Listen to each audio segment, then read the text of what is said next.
BNP chairman Tarique রহমানের সাথে সাক্ষাৎ করেছেন ইউরোপীয় পার্লামেন্টের সদস্যরা এবং ঢাকায় নিযুক্ত ভারতের হাইকমিশনার প্রণয় বার্মা। শনিবার বিকেল 5টায় বিএনপির গুলশান কার্যালয়ে সৌজন্য সাক্ষাতে যান ভারতের হাইকমিশনার। এ সময় আসন্ন নির্বাচন ও দ্বিপাক্ষিক বিষয়ে আলোচনা হয়।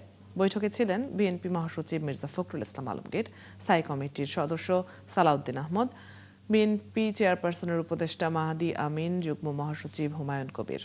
এর আগে গুলশান কার্যালয়ে বেলা 3টায় যান ইউরোপীয় ইউনিয়নের নির্বাচনী পর্যবেক্ষক দলের প্রতিনিধি দল।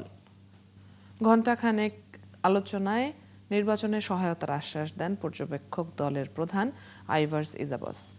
দলের স্থায়ী কমিটির সদস্য নজরুল ইসলাম খান, যুগ্ম মহাসচিব হুমায়ুন কবির, বিএনপি চেয়ারম্যানের উপদেষ্টা ইসমাইল জবিউল্লাহ এই সময় বৈঠকে উপস্থিত ছিলেন।